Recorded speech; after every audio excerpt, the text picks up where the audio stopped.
औज़ुबिल्लाहि मिनश्शैतानिर्रजीम बिस्मिल्लाहिर्रहमानिर्रहीम इन्ना अअतैनाकल कौसर फसल्लि लिरब्बिका वन्हर इन्न शानिअक हुवल अब्तर। आज इंशाल्लाह हम पढ़ेंगे क्वेश्चन नंबर 233 ऑनवर्ड। और हम प्रॉपर ऑन द ट्रैक है for the preparation of interview regarding SDO, headmaster, headmistress, deputy director and all education related post and jobs. उसके लिए जितने भी कमीशन के क्वेश्चंस हैं, तो उसके लिए हम ये जो प्रिपरेशन है ये यहाँ जारी है। अच्छा, क्वेश्चन नंबर 233 है, व्हाट इज स्टेबिलिटी रिलायबिलिटी। ठीक है, तो स्टेबिलिटी खुद भी रिलायबिलिटी ही है। अगर किसी चीज के अंदर स्टेबिलिटी है तो इट मीन कि उसमें रिलायबिलिटी है। स्टेबिलिटी मीन के एक टेस्ट है वो बार बार सेम ही रिजल्ट दे रहा है, तो इसका मतलब यही है कि इसमें स्टेबिलिटी है। तो मतलब स्टेबिलिटी का यही है कि ये रिलायबल भी है। ठीक है, तो स्टेबिलिटी खुद भी रिलायबिलिटी ही है, लेकिन स्टेबिलिटी रिलायबिलिटी हम उस रिलायबिलिटी को कहेंगे कि अगर एक टेस्ट हम अरेंज करते हैं उसका स्कोर, देन वो टेस्ट दोबारा अरेंज करते हैं उसका स्कोर जब हम कंपेयर करते हैं और वो सेम आता हो, तो इट्स मीन के रिलायबिलिटी इसमें है, और इट्स रिलायबिलिटी को हम स्टेबिलिटी रिलायबिलिटी कह सकते हैं। ठीक है, टेस्ट रीटेस्ट रिलायबिलिटी भी हम इसको कह सकते हैं। ठीक है, test retest reliability is called stable और stability reliability. It is the agreement of measuring instruments over time to determine stability. ठीक है, बहुत ही अच्छा जो है ये एक पैराग्राफ है, ये एक सेंटेंस है कि it is the agreement of measuring instrument over time. Over time जो हमारे पास मेजरिंग इंस्ट्रूमेंट है, जो टेस्ट है, अगर वो एग्री कर रहा है स्टेबिलिटी के साथ या उसी टेस्ट के स्कोर के साथ, तो इसको हम स्टेबिलिटी रिलायबिलिटी कह सकते हैं। ठीक है, a measure or test is repeated on the same subjects at a future date। मतलब अभी हमने एक टेस्ट अरेंज किया, एक हफ्ते बाद अरेंज किया, रिजल्ट सेम आ रहा है, इसका मतलब ये कि इसमें स्टेबिलिटी है, और ये स्टेबिलिटी जो है ये रिलायबिलिटी है। Result are compared and correlated with the initial test to give a measure of stability. ठीक है, इजी है। इसका रिजल्ट जो है वो कंपेयर किया जाएगा, कोरिलेट किया जाएगा, और फिर इसकी जो है वो स्टेबिलिटी चेक किया जाएगी, जो कि स्पेसिफिकली हम इससे reliability, stability, reliability find out कर सकते हैं। अच्छा, क्वेश्चन नंबर 234 जो है एक लीगल क्वेश्चन है, व्हाट इज लिजिटिमेसी। तो अगर हम लिजिटिमेसी को देखें, conformity to law or to rules. कोई चीज जब लॉ या रूल्स के बिल्कुल ही मुतरादिफ हो, उसके साथ साथ चलता हो, उसको उसके साथ एग्री हो, तो उसको हम क्या कह सकते हैं, उसको हम लिजिटिमेसी कह सकते हैं। फॉर एग्जाम्पल, एक ऐसा स्टेप हम उठाते हैं कि जो हमारे कानून और लीगल सिस्टम के अगेंस्ट है, तो उसमें लिजिटिमेसी नहीं होती। और लिजिटिमेसी एक ऐसा मतलब हम उसको कह सकते हैं रूल्स है, या लिजिटिमेसी कानून के दायरे के अंदर रहते हुए कोई चीज को हम लिजिटिमेट कह सकते हैं। तो conformity to the law or to rules. ठीक है। अच्छा, क्वेश्चन नंबर 235 है, what is training, orientation and development. Question जो है स्पेसिफिकली एचआरएम का है, ह्यूमन रिसोर्स मैनेजमेंट का क्वेश्चन है कि किसी तरह फॉर एग्जांपल एक हायरिंग होती है, एक बंदा जब हायर होता है न्यू एम्प्लॉय, तो फर्स्ट उसकी ट्रेनिंग होती है। उसी ट्रेनिंग में जो है या तो एन सर्विस ट्रेनिंग हो सकती है या प्री सर्विस ट्रेनिंग हो सकती है। प्री सर्विस ट्रेनिंग हमने पढ़ा भी था।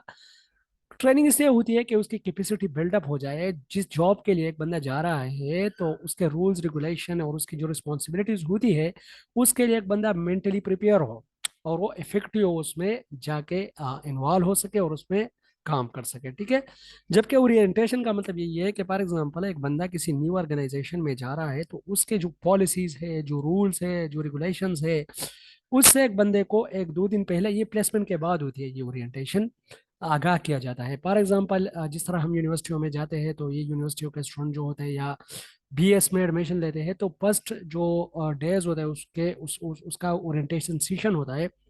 उसमें जितने भी स्टूडेंट है, तो उसको दिखाया जाता है कि ये लाइब्रेरी है और इसके साथ साथ ये क्लासरूम्स है, और यहाँ पर आप लोगों ने जो है ये प्लेग्राउंड्स है, तो ये सारी चीज़ें उसको दिखाई जाती है। या एथिक्स ये है डिपार्टमेंट के, आप लोगों ने यूनिवर्सिटी के अंदर रहना है, बिल्कुल एथिक्स, रूल्स रेगुलेशन, मोरलिटी के साथ रहना है, तो ये सारी चीज़ें ओरिएंटेशन के अंदर आती है। ठीक है। और डेवलपमेंट जो है ये बाद में होती है। फॉर एग्जांपल एक एम्प्लॉई है, ऑर्गेनाइजेशन के अंदर काम कर रहा है, तो फ्यूचर ट्रेंड के साथ मीट करने के लिए उसकी जो डेवलपमेंट होती है उसको उसको डेवलप किया जाता है कि वो जो फ्यूचर में उसको उसके जो उसको आ रहे हैं उसके लिए वो प्रिपेयर हो। ठीक है। तो ट्रेनिंग मीन्स कैपेसिटी बिल्डिंग और teaching about how to perform the current duties. लेकिन टीचिंग जरूरी नहीं है कि वो पहले हम करें।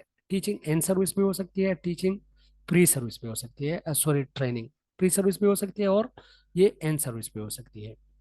Orientation means to making familiar the new employee to the rules.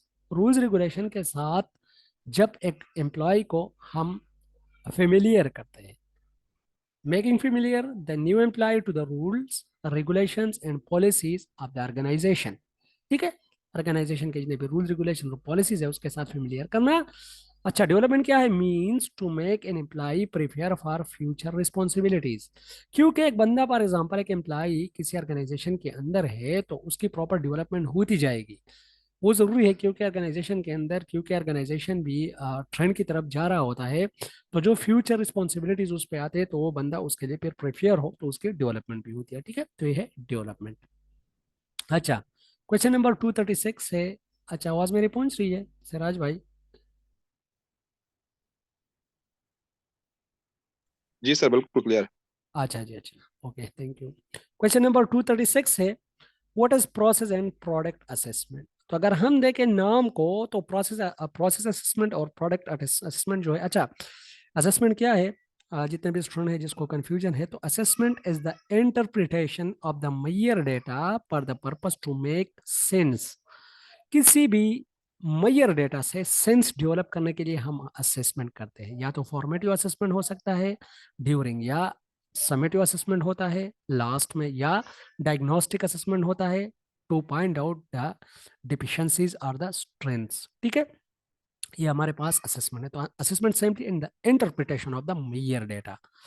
पहले टेस्ट, टेस्ट के बाद मेजरमेंट, फिर उसके बाद असेसमेंट, फिर उसके बाद इवैल्यूएशन। ठीक है।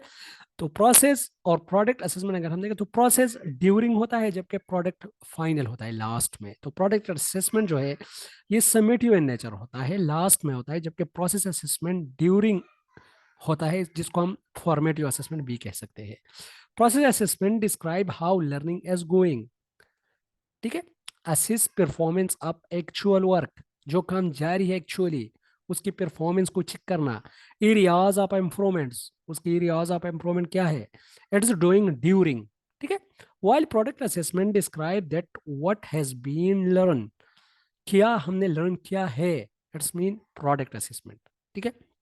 arrive arrive at overall scores to reward success or failures। तो ये क्या, ये जो स्पेसिफिकली एक प्रोग्राम का आउटपुट होता है तो उसको असेस करने के लिए ये प्रोडक्ट असेसमेंट यूज होता है। एट इवैल्यूएट फाइनल रिजल्ट और आउटपुट। ठीक है। तो प्रोसेस असेसमेंट है और है सर, इवोल्यूशन क्या करते हैं प्रोडक्ट असेसमेंट को? जी evaluation, product assessment and summative assessment, तीनों एक ही जुमरे में आते हैं, लेकिन थोड़ा सा इसमें डिफरेंस है। अगर कोई आपसे ये क्वेश्चन करे कि what is the difference between summative assessment and evaluation, तो अगर हम देखें तो मिलते जुलते टर्म है, लेकिन असेसमेंट जो होता है ये लास्ट एग्जाम में इंक्लूड नहीं होता, जबकि इवैल्यूएशन जो होता है वो लास्ट एग्जाम में इंक्लूड होता है। तो फॉर एग्जांपल अगर समेटिव असेसमेंट का कोई हिस्सा लास्ट एग्जाम के ग्रेड में इंक्लूड हो रहा हो तो उसको हम फिर इवैल्यूएशन कह सकते हैं। लेकिन अगर वो नहीं हो रहा हो, फॉर एग्जांपल अभी मिड टर्म एग्जाम है फिर फाइनल टर्म एग्जाम है, ठीक है, तो मिड टर्म के जो है ये फॉर एग्जांपल फॉर्मेटिव असेसमेंट है, अगर इसकी जो स्कोरिंग है ये लास्ट एग्जाम के डीएमसी में या ग्रेड्स में शामिल हो रहे हैं तो इसको हम इवैल्यूएशन कह सकते हैं, क्योंकि वो तो फिर लास्ट में आएगा, जाहिर बात है। लेकिन अगर ये इंक्लूड नहीं हो रहे हैं तो फिर इसको हम असेसमेंट नहीं कह सकते, इवैल्यूएशन नहीं कह सकते। समझ लग गई? कोई कंफ्यूजन तो नहीं है सिराज भाई यहाँ पर? Okay okay. ओके जी, ओके, थैंक यू। सर, इसके बारे में एक और भी डिबेट है, लेकिन मेरे जहन में निकल गया है जी जी, इवोल्यूशन के दरमियान। जी जी। लेकिन मेरे जहन में निकल गया है तो ये पूछ भी सकते हैं, काफी बहुत इंपॉर्टेंट क्वेश्चन है सर। अच्छा, हाँ, ये क्वेश्चन तो बहुत ज़्यादा इंपॉर्टेंट है, लेकिन जहाँ तक मैंने पढ़ा है तो इसका आंसर यही है। ठीक है, इंशाल्लाह फिर भी हम इसको और भी ठीक है। थोड़ा ग्रुप में इस पर डिस्कशन कर लेंगे। ठीक है। अच्छा जी। Okay sir. ये प्रोसेस असेसमेंट जो है इसको हम वर्किंग असेसमेंट भी कह सकते हैं, इसको हम वर्किंग असेसमेंट भी कहते हैं, ठीक है। दूसरा नाम इसका वर्किंग असेसमेंट भी है। अच्छा, क्वेश्चन नंबर 237 है, what is exposition and illustration and teaching. अगर हम देखें, एक्सपोजिशन का मतलब है एक्सपोज करना किसी चीज को, डिस्क्राइब करना किसी चीज को, इलाबोरेट करना, एक्सप्लेन करना, ठीक है। और इलस्ट्रेशन का मतलब यह है एग्जाम्पल से स्टार्ट लेके किसी चीज को एग्जाम्पल के जरिए समझाना, is called illustration. Illustration mean with example, teaching with example, example के साथ जो टीचिंग स्टार्ट होती है तो उसको हम इलस्ट्रेशन कह सकते हैं। जबकि एक्सपोजिशन मीन किसी चीज को एक्सप्लेन करना, उसका डिटेल डिस्क्रिप्शन देना। Exposition mean comprehensive descriptions and explanation of ideas or topic at larger level. We can use maxims of teaching. अच्छा, maxims of teaching जो है, how we can make teaching easy is called maxims of teaching. किस तरह हम teaching को आसान बना सकते हैं, इसको हम मैगजीन्स ऑफ टीचिंग कह सकते हैं। तो क्या क्या हो सकते हैं, इंडक्टिवली जाना, मतलब बिल्कुल स्टार्ट से बेसिक से जाके कॉम्प्लेक्स की तरफ पहुंचना, मैगजीम ऑफ टीचिंग हो सकता है। एग्जाम्पल देना मैगजीम ऑफ टीचिंग हो सकता है। मॉडल पेश करना भी मैगजीम ऑफ टीचिंग हो सकता है। एक्टिविटी बेस्ड लर्निंग भी मैगजीम ऑफ टीचिंग हो सकता है। लेकिन मैगजीम ऑफ टीचिंग में हर वो चीज़ आती है जो कि टीचिंग लर्निंग प्रोसेस को ईजी बनाता है। That's why maxims of teaching is defined as how we can make teaching learning process easy is called maxims of teaching, ठीक है। तो एक्सपोजिशन में हम क्या करते हैं, मैगजीम्स ऑफ टीचिंग जो है वो यूज कर सकते हैं। Illustration mean making ideas clear by giving examples, ideas को क्लियर करना है लेकिन एग्जांपल के साथ। आर बाय यूजिंग डायग्राम्स और पिक्चर्स, डायग्राम या पिक्चर जो है वो भी आप लोग इसमें यूज कर सकते हो, ठीक है। तो इलस्ट्रेशन ज्यादातर हमारे पास जब हम किसी टॉपिक के अंदर एग्जाम्पल देते हैं तो इसको हम इलस्ट्रेशन कह सकते हैं। लेकिन एक्सपोजिशन में हम क्या करते हैं, सर इसमें डिटेल। ड्राइंग मेथड इस्तेमाल कर सकते हैं? बिल्कुल बिल्कुल, मैगजीन्स आप टीचिंग में डूइंग मेथड आ सकता है, लर्निंग बाय डूइंग नहीं क्यों। सर, मैं इलिस्ट्रेशन का पूछ रहा हूँ। नहीं, इलस्ट्रेशन में जस्ट एग्जांपल जो है, हम एग्जांपल या डायग्राम फॉर एग्जांपल हम जो है जिस तरह हम कहते हैं कि पाकिस्तान जो है कायद आज़म ने आज़ाद किया था, इस तरह हुआ था, इस तरह हुआ था। तो जब हम हिस्ट्री में जाते हैं तो कायद आज़म का पिक्चर जब हम बच्चों को दिखाते हैं और फिर स्टार्ट हो जाते हैं, दिस इज बेसिकली इलस्ट्रेशन, ठीक है। लेकिन जब हम उस पर डिटेल जाते हैं कि इन्होंने 14 निकात पेश किए थे और फिर एक एक नुकात पे जाके उसको एक्सप्लेन करते हैं, this is exposition. Okay sir. Okay जी, ओके, अच्छा जी। Question number 238, explain teaching management. तो अगर हम टीचिंग मैनेजमेंट को देखें तो टीचिंग मैनेजमेंट क्या है। टीचिंग मैनेजमेंट जो है, teaching refer to teaching refer to technique. अच्छा, टीचिंग मैनेजमेंट की बात हो रही है। टीचिंग टीचिंग का अगर हम डिफिनीशन देखें तो teaching is a process in which information flows from experienced one to non-experienced one या to offspring। टीचिंग एक ऐसा प्रोसेस है जिसमें इंफॉर्मेशन एक एक्सपीरियंस बंदे से नॉन एक्सपीरियंस की तरफ फ्लो कर रहे हो, दिस इज टीचिंग, ठीक है। तो teaching refer to the technique which are use by teacher to keep student organized, ये टीचिंग मैनेजमेंट है। Teaching management refers to the techniques used which are used by teacher to keep student organized, किस तरह student को organise रखना है, engaged. जाहिर बात है, ये देखो ये टीचिंग के प्रिंसिपल्स भी है, ठीक है। आप लोगों ने इसको टीचिंग प्रिंसिपल्स में भी आप लोग इसको इंक्लूड कर सकते हो, क्योंकि टीचिंग का एक प्रिंसिपल ये है कि स्टूडेंट उसमें इंगेज्ड हो, वो ऑर्गेनाइज्ड हो, ऑर्डरली फोकस्ड हो, उसका एक सिट इंडक्शन हो। मैंने आप लोग को पहले पढ़ा था, set set induction mean to gain focus of the student और to achieve the focus of the student, ठीक है। अटेंटिव हो स्टूडेंट, क्रिएटिव हो student and academically productive in the class. तो ये हमारे पास क्या होंगे, टीचिंग मैनेजमेंट, ठीक है। या हम सिंपली कह सकते हैं to manage all the activities which are involve in teaching. तो फिर टीचिंग के अंदर कौन कौन सी एक्टिविटीज है, अगर हम देखें तो तीन एलिमेंट्स है टीचिंग के, एक है स्टूडेंट, एक है कंटेंट और एक है टीचर। तो स्टूडेंट, कंटेंट और टीचर, तीनों को मैनेज करना ही सिंपली हम कह सकते हैं टीचिंग मैनेजमेंट है। फिर स्टूडेंट के साथ क्या क्या है, तो स्टूडेंट इंगेज होना चाहिए, उसका फोकस होना चाहिए, अटेंटिव होना चाहिए, क्रिएटिव होना चाहिए। टीचर की मैनेजमेंट क्या होनी चाहिए, टीचर को एक ऐसा स्टाइल अडॉप्ट करना चाहिए जो कि सुटेबल हो उसी स्पेसिफिक क्लासरूम के लिए। For example authoritative, authoritarian, permissive, intelligent, ये चार जो है ये टीचिंग स्टाइल्स है। या टीचर अपना जो रोल है, मैंने आप लोगों को पढ़ाया था, teacher as a delegator, teacher as a facilitator, teacher as a supervisor भी हो सकता है। तो ये guider. Yes, very good, guider. ये सारे हमारे पास टीचिंग की इर्द गिर्द घूमती हुई चीजें हैं। तो आप लोग इस पे बहुत ही ज्यादा फिर बहस कर सकते हो, लेकिन आप लोगों ने चीजों को अंडरस्टैंड करना है। टीचिंग मैनेजमेंट की बात आती है तो टीचिंग मैनेजमेंट में तीन चीजें आती है, कंटेंट, टीचर एंड स्टूडेंट, क्योंकि इसका ताल्लुक ही टीचिंग के साथ है। तो फिर हर एक पे आप लोगों ने थोड़ा थोड़ा बोलना है, तो इंशाल्लाह आप लोग का क्वेश्चन जो है बिल्कुल ही एक्सपोज हो जाएगा, जिसको हम एक्सपोजिशन कहते हैं। तो ये हमारे पास क्वेश्चन नंबर 238। क्वेश्चन नंबर 239 है, एक्सप्लेन लेक्चर मेथड। बहुत ही वेल नोन मेथड, बहुत ही पुराना मेथड है टीचिंग का। लेक्चर मेथड एक ऐसा मेथड है जिसमें टीचर एक्टिव होता है जबकि स्टूडेंट पेसिव होते हैं। लेक्चर मेथड में डिसिप्लिन जो है वो बरकरार रहता है, क्लास डिसिप्लिन बहुत ही बरकरार बरकरार रहता है अगर टीचर या मेंटर मेंटोर जो हो वो थोड़ा एक्सपीरियंस्ड हो।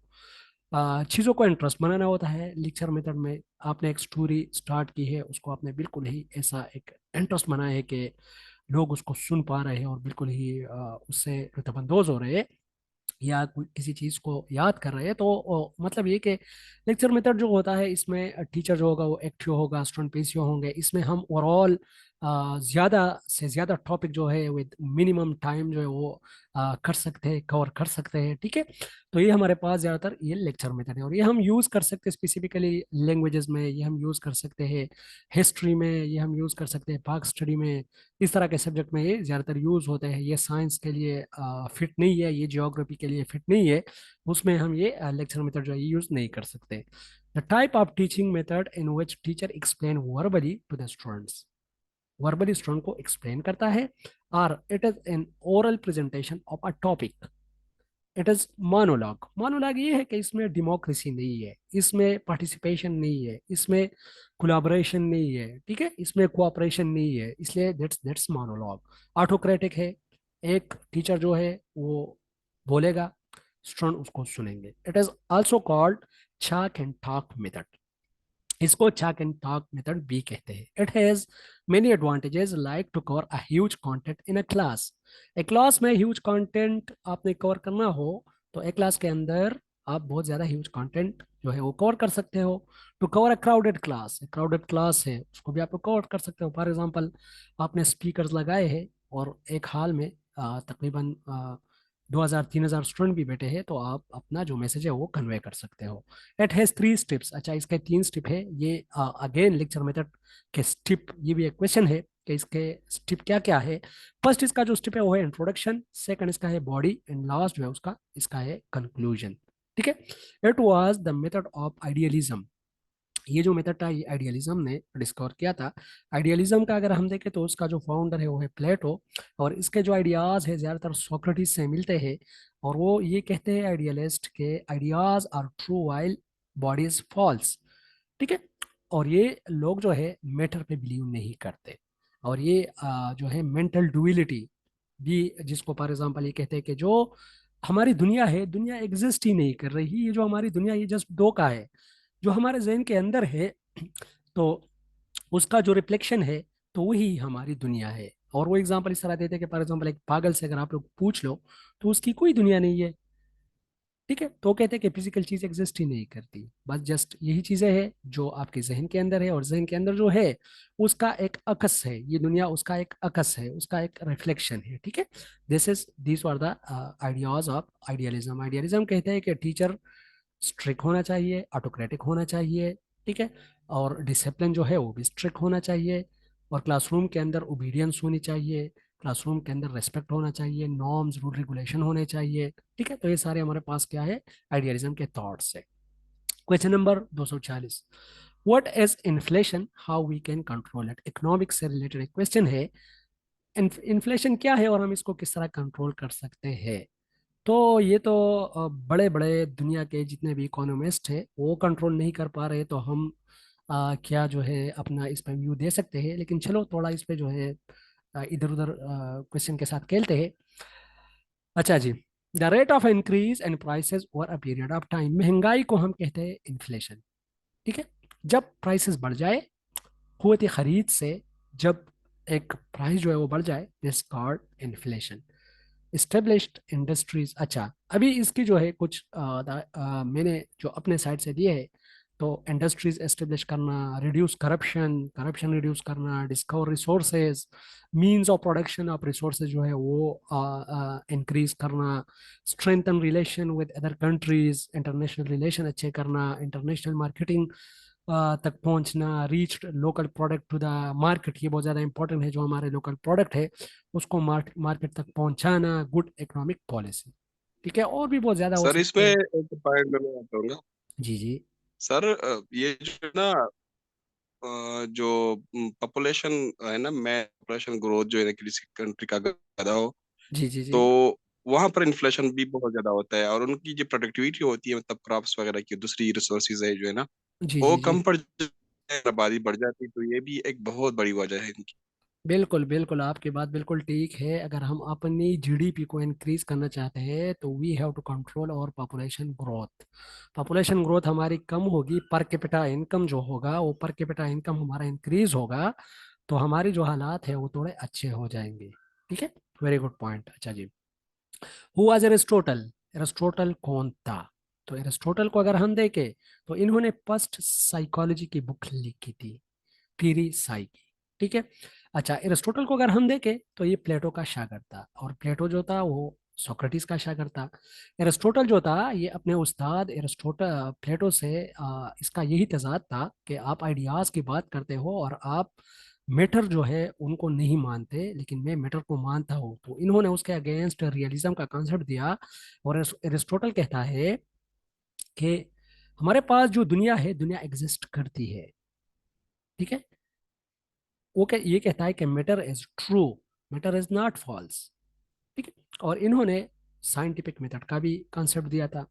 और इन्होंने जो हमारे पास सेंसरी एक्सपीरियंसेस है उसका भी कहा था। और इन्होंने जो हमारे पास, sorry, empirical knowledge, sensory experiences नहीं, एम्पेरिकल नॉलेज का भी इन्होंने कॉन्सेप्ट दिया था कि knowledge shall be empirically. Empirical knowledge पिछले लेक्चर में हमने पढ़ा था।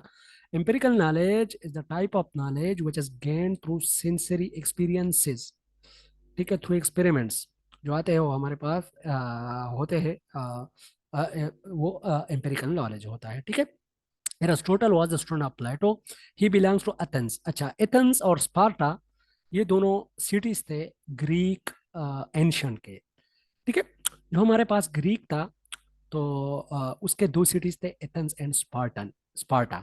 तो एथन वाले जो थे ये थोड़ा विजडम लावर थे, ये थोड़े नॉलेज लावर थे, ये एजुकेशन पे ज्यादा फोकस करते थे। जबकि स्पार्टियन जो थे, स्पार्टियन ज्यादातर जंगजू थे और वो जंगों को ज्यादातर पसंद करते, इसीलिए जो एरिस्टोटल का शागिर्द है तो वो है एलेक्जेंडर। तो फिर एलेक्जेंडर जो है वो स्पार्टा से था। और अभी ये क्वेश्चन ये भी यहाँ पर आता है कि एरिस्टोटल चूंकि एथेंस से है तो उसका शागिर्द किस तरह स्पार्टा से था? तो एरिस्टोटल का जो स्कूल था वो था लाइसियम। और लाइसियम स्कूल को हम कह सकते हैं पेरिपिथेटिक स्कूल, उसका नाम जो था दूसरा पेरिपिथेटिक स्कूल था, जिसको हम मोबाइल स्कूल कहते थे। एरिस्टोटल जहाँ भी जाता था तो अपना ये स्कूल जो है वहां पर खोलता था और बच्चों को पढ़ाता था। ठीक है, तो इसका जो शागिर्द था वो एलेक्जेंडर था, एलेक्जेंडर द ग्रेट। ठीक है, तो उसका ताल्लुक जो था वो स्पार्टा से था। तो सोक्रेटिस का शागिर्द प्लेटो, प्लेटो का शागिर्द एरिस्टोटल, और एरिस्टोटल का शागिर्द जो है वो अलेक्जेंडर द ग्रेट है। ठीक है।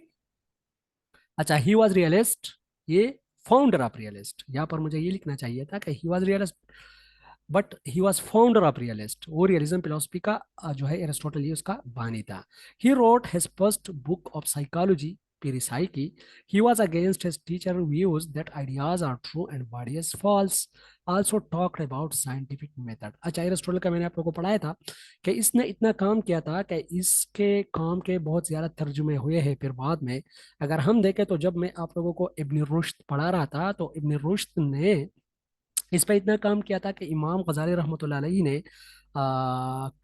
Incoherence of philosopher, incoherence of philosopher उन्होंने, इमाम गजाली रहमतुल्लाह अलैहि ने एक वो की थी, उन्होंने क्रिटिक की थी।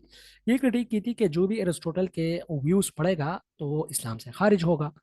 ठीक है, लेकिन बाद में इब्न रुश्द आया, तो इब्न रुश्द को याकूब अलैहिस्सलाम ने ये उसी उसी टाइम में था, तो उनको ये ड्यूटी असाइन की गई थी कि आपने एरिस्टोटल के वर्क पे अगेन काम करना है। तो एरिस्टोटल के वर्क पे जब इब्न रुश्द ने काम किया, तो उन्होंने कहा कि नहीं, इसमें सारी चीज़ें दीन से मुतजाद और मुतसादिम नहीं है। एरिस्टोटल के काम में कुछ चीज़ें इस तरह है कि जो कि दीन से मुतसादिम नहीं है, उससे मुतजाद नहीं है। चूंकि गजाली ने जो क्रिटिक किया था, तो उन्होंने क्रिटिक अलपाराबी और इब्न सीना के काम को जो है जहन में रखते हुए, उसके काम को पढ़ते हुए उन्होंने एरिस्टोटल पे क्रिटिक किया था। तो बाद में जब इब्न रुश्द ने उस पर काम किया, तो उन्होंने ये वाजी किया कि नहीं, जो इमाम गजाली रहमतुल्लाह अलैहि है, तो उनको गलत गाइड किया गया था। इब्न इब्न सीना और इब्न सीना और अल-फाराबी दोनों के काम में कुछ गलतियां थी। दैट्स वाई एरिस्टोटल को गलत इंटरप्रेट किया गया। और चूंकि उसी टाइम में मैंने आप लोग को बताया था कि फिलोसफी और रिलीजन का थोड़ा कॉन्फ्लिक्ट चल रहा था। कुछ कहते थे कि ये फिलोसफी और रिलीजन जो है ये दोनों सेम ही चीज़ें, कुछ कहते थे कि नहीं, ये फिलोसफी और रिलीजन जो है ये अलग अलग चीज़ें हैं। तो दैट्स वाई एक अलग डिबेट है। लेकिन एरिस्टोटल पे आप लोग बहुत ही ज़्यादा बहस कर सकते हो, क्योंकि इसका जो कंट्रीब्यूशन है बहुत ही ज़्यादा है। ठीक है, और इसके बाद एरिस्टोटल के काम पे इब्न सीना अल-फाराबी ने काम किया था, और फिर उसी को बेस बनाते हुए अल-गज़ाली ने critic incoherence of philosopher उस पर क्रिटिक किया था कि जो भी एरिस्टोटल का काम पढ़ेगा या उसके साथ एग्री होगा तो इस्लाम से खारिज होगा। लेकिन बाद में इब्न रुश्द ने जब काम किया, तो उन्होंने ये गलत साबित किया, और कहता है कि नहीं, इस तरह की कोई चीज़ इसमें नहीं है। ठीक है। अच्छा, हुआ अल-गज़ाली। अल-गज़ाली मैंने, मेरे ख्याल में क्वेश्चन नंबर 9 है लेक्चर नंबर 1 के, तो उसमें मैंने आप लोग को अल-गज़ाली पढ़ाया भी था। अल-गज़ाली ने स्पेसिफिकली अगर हम देखें, तो कहते हैं कि हुजूर सल्लल्लाहु अलैहि वसल्लम के बाद जिस बंदे ने दीन का खिदमत किया है, तो शायद वो सबसे ज़्यादा जो है वो क्रेडिट जाता है इमाम अल-गज़ाली को। ठीक है। तो इमाम अल-गज़ाली जो है, अगर हम इसको देखें, तो 1058 टू 1111 ये इसका लाइफ स्पेन है। ठीक है। और he was an idealist and divide knowledge into useful, non useful, पर्जी एंड पर्जी का पाया। इन्होंने नॉलेज को 4 हिस्सों में डिवाइड किया था: यूजफुल, नॉन यूजफुल।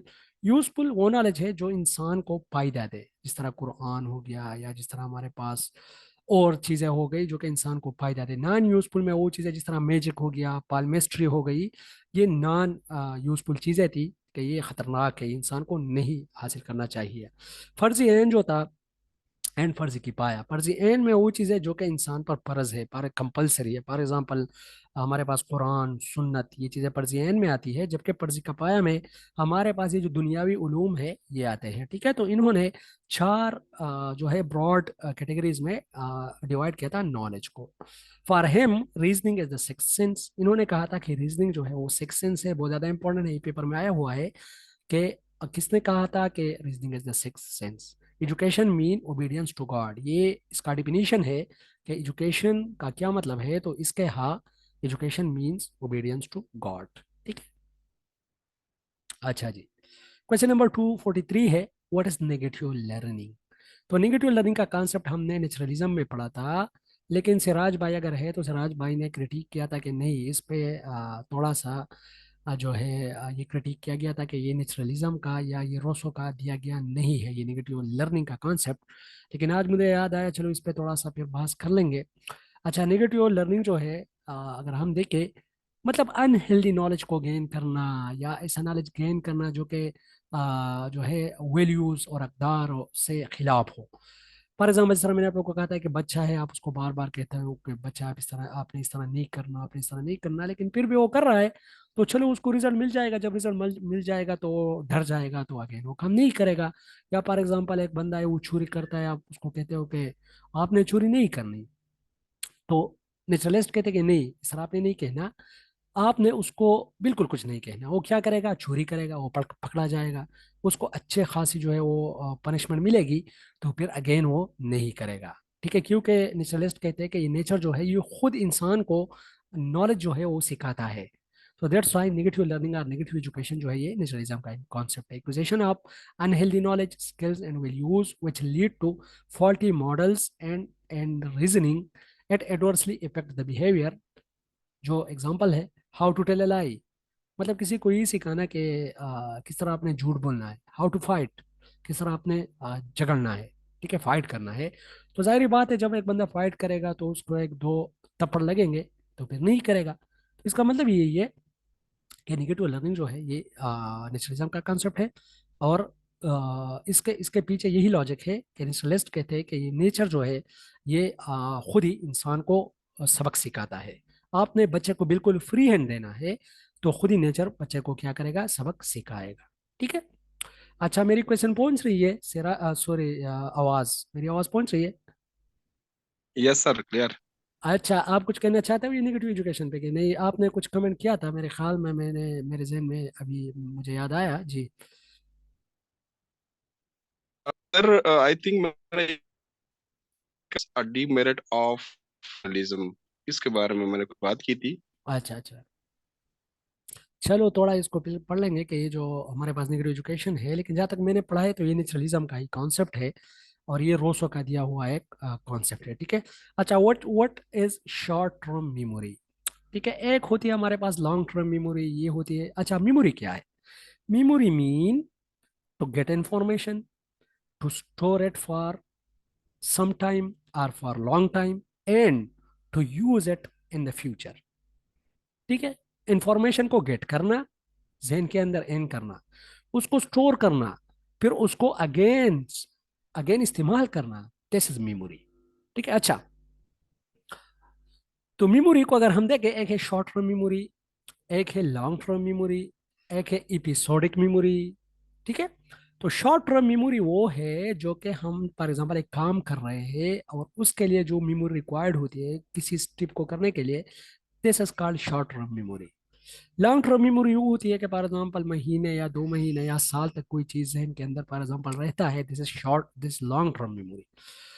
तो शॉर्ट टर्म मेमोरी क्या है? It is the memory which holds information for short period from 15 to 20 seconds, 15 से 20 सेकंड तक जो आपकी मेमोरी होती है, this is called short term memory. It's also called working memory, इसको हम वर्किंग मेमोरी भी कहते हैं, क्योंकि फॉर एग्जाम्पल एक बंदा काम करता है, तो काम के दौरान जो यूज कर रही है अपनी memory, this is called short term memory. क्योंकि वहाँ पर फॉर एग्जाम्पल कोई आप बताते हो या कोई जो है काम करते हो, तो विद इन सेकंड आप सेकंड स्टिप पे पहुंच जाते हो, दैट्स वाई ये शॉर्ट टर्म मेमोरी के अंदर ही आती है। और लॉन्ग टर्म मेमोरी इस तरह की चीज़ें होती है कि फॉर एग्जाम्पल जब हम रिसाइटेशन करते हैं, तो रिसाइटेशन के जरिए हमारी जो मेमोरी है वो लॉन्ग टर्म मेमोरी में कन्वर्ट हो जाती है, और हमारी जो इंफॉर्मेशन है, जो मालूमात है, वो ज़्यादा देर तक रहती है। अच्छा, मेमोरी को शार्टन करने के लिए कुछ तरीके हैं, मैंने आप लोग को बताए भी थे।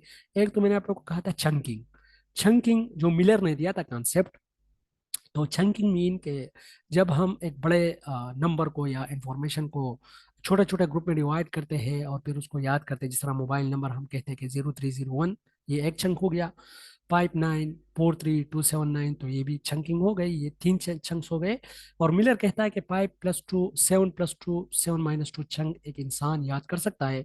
7 + 2 mean 9, 7 - 2 mean 5, maximum 9, minimum 5 chunk जो है वो इंसान याद कर सकते हैं। सेकंड, मेमोरी शॉर्टन करने के लिए हमारे पास, सॉरी, शार्पन करने के लिए हमारे पास हेल्दी डाइट होना चाहिए, एक्सरसाइज होना चाहिए, रेस्ट होना चाहिए, प्रॉपर स्लीप होनी चाहिए। ठीक है। रिसाइटेशन मेथड होना चाहिए, एक्टिविटी बेस्ड लर्निंग होनी चाहिए। तो ये सारे हमारे पास अच्छा, पिक्चर जो है वो शो करने चाहिए, picture is worth than thousand of word. ठीक है। तो उससे हमारी मेमोरी जो है वो शार्पन हो जाती है। तो ये है मेमोरी शार्पन करने के तरीके। अच्छा, क्वेश्चन नंबर 245 है, what is Kohlberg moral development theory? तो अगर हम देखें तो कोलबर्ग जो है, इनके पीछे एक बैकग्राउंड, एक स्टोरी है। स्टोरी यही है कि एक बंदा है जिसका नाम है हाइंस। हाइंस एक बंदा है, उसकी बीवी बीमार होती है, तो उसके लिए जो मेडिसिन होते हैं मार्केट के अंदर, वो बहुत ही एक्सपेंसिव होते हैं। तो जब हाइंस जाता है दवाइयाँ खरीदने के लिए, तो उसके पास इतने पैसे नहीं होते। तो अभी उनके पास कुछ सिनारियोज है। सिनारियोज ये है कि या तो वो दवाई चोरी करेगा, मेडिसिन चोरी करेगा, अपनी बीवी को बचाएगा, या अपनी बीवी को बिल्कुल ही छोड़ेगा और कहेगा कि नहीं यार, मैंने चोरी नहीं करनी, ये तो अगेंस्ट में ला जा रहा हूँ, अगेंस्ट मैं रूल रेगुलेशन जा रहा हूँ, मुझे मुझे पनिशमेंट मिलेगी।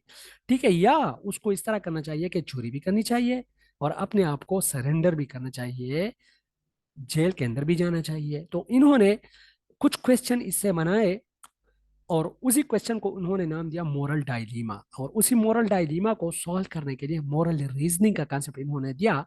दो चीजें उन्होंने कही थी, एक मोरल डायलीमा और एक moral reasoning. Moral dilemma mean a situation where it become very difficult for a person that how to take a decision।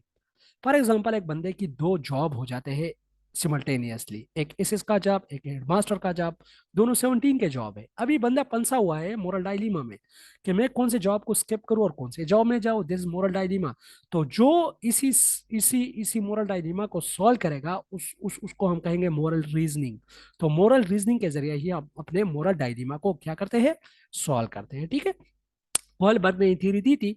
Kohlberg present moral development theory by interviewing 72 children by asking different questions to know about moral dilemma and moral reasoning with 3 stages and 6 levels। इसकी theory के 3 stages थे और 6 level थे। कौन कौन से stages थे? Conventional, sorry, pre conventional, conventional and post conventional. ठीक है, अच्छा, pre convention stage, first stage जो है, is the first stage where morality are external. It has further 2 levels. कौन कौन से लेवल्स है इसके? Obedience and punishment and self interest orientation. इसमें जो मोरलिटी है प्री कन्वेंशन में, ये बाहर से है। फॉर एग्जांपल, एक बच्चा जो है वो ओबीडियंस एंड पनिशमेंट अगर आप देख लो, इसका मतलब ये है कि एक बंदा ताबेदार रहता है, रिस्पेक्ट शो करता है। क्यों? क्योंकि उनको पता है कि फॉर एग्जाम्पल अगर मैं रिस्पेक्ट नहीं शो करूंगा तो मुझे पनिशमेंट मिलेगी। तो ओबीडियंस शो करता है पनिशमेंट की वजह से। एंड सेल्फ इंटरेस्ट ओरिएंटेशन, और अपने आप पे फोकस करता है। जस्ट उसका जो फोकस होता है वो ऐसा जितना जो है जस्ट फैमिली के अंडर रहता है, और फैमिली जो है उसको क्या करती है, उसको सिखाती है। ठीक है, सेकंड स्टेज इसमें क्या है? Conventional stage. तो इसकी जो मोरलिटी है यहाँ पर सोशल